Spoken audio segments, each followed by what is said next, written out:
Deranged by Aaron Hicks.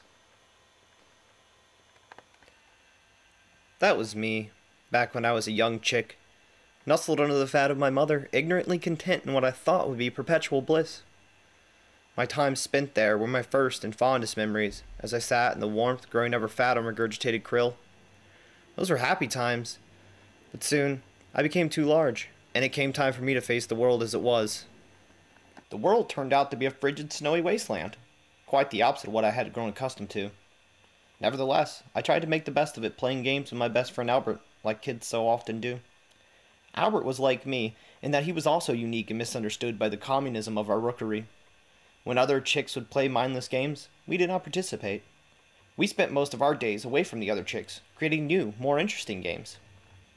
Then one day, demons from the sky swooped down and took my innocence away. I watched them as they killed and mangled Albert. Everyone else cowered away, but I just stared.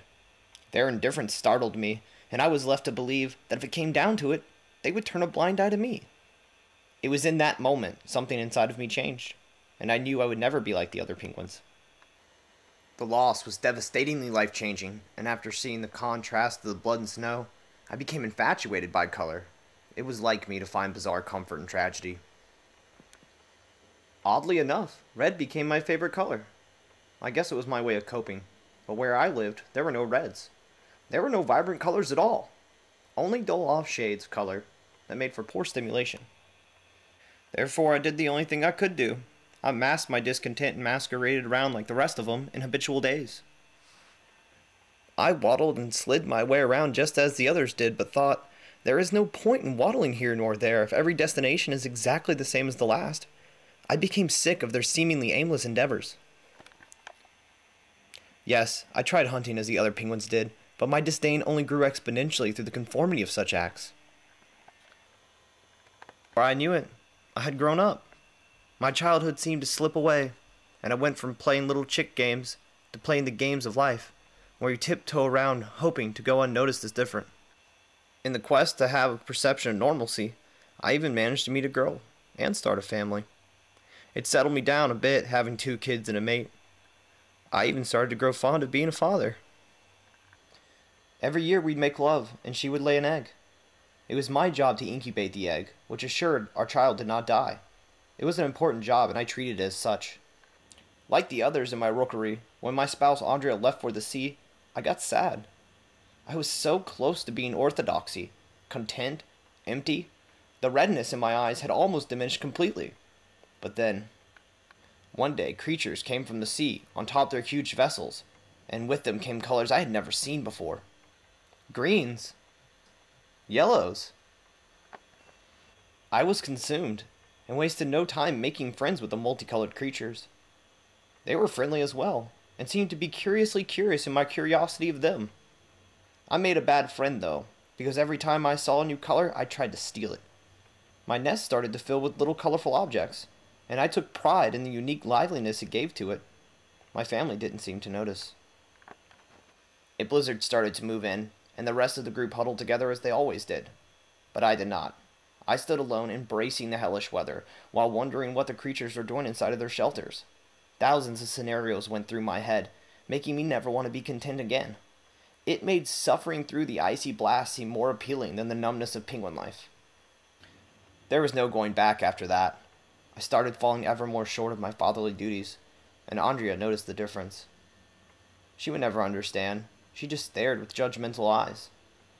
Heartbroken, I felt torn between my family and the looming thoughts of where the creatures came from. Maybe there was more to life, something I had not seen, or maybe a new experience with wonderful foreign feelings. Maybe I did not have to waddle as the other penguins did. Soon, Andrea grew tired of listening to my rants of life outside our rookery, and my theories of where the creatures came from. We began fighting after she insisted that I not fill our children's heads with my ridiculous dreams. However, soon the creatures left, taking with them all the colors and contraptions. I could only watch as they took away everything that made me happy. A sense of urgency overtook me, and I became very aware of my mortality. Life was wasting away. I needed to change. We all needed to change. I perched myself high above the rest and cried out in protest to the boredom. but my pleas were ignored. Why did they want to live in such a daze? How could they not wonder as I did about the strangers, the colors? After that, I stopped talking to my family altogether and isolated myself almost completely from their way of life. When I saw the demons that caused me to change and raped my friend of life, I fought back. I was too big and they could not kill me. I thought back, wondering why the other penguins did not do the same. Why did they not fight back? I just remember how they idly stood by and did nothing. What cowards! There was nothing I could do to keep my sanity. I became paranoid that the rookery was plotting to exile me. I thought, how dare you, I'm loving of the idea. My frustration reached a fever pitch. There was nothing to do. Too much time had passed. I could no longer live amongst them, and I would dare not give them the satisfaction of casting me out. It seemed the colors would never return to appease my troubled mind. If the colors would not come to me, then I would do the unthinkable.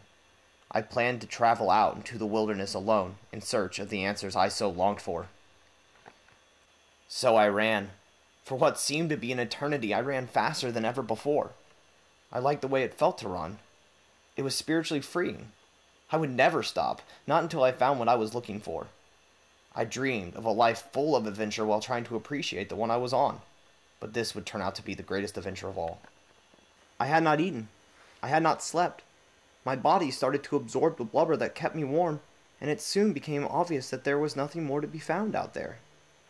Shortly thereafter, in every stride the air got colder, and it was in that moment of final exhaustion I realized I would die out there alone, freezing and more secluded than possibly imaginable, but I was okay with that. I knew that to be the most probable outcome when I started the journey. But anything was better than living like them. I was ready to accept my fate. Maybe I was deranged, but I think I found myself in a feeble attempt at independence. Then death came to me and shared its secret that it was perfect.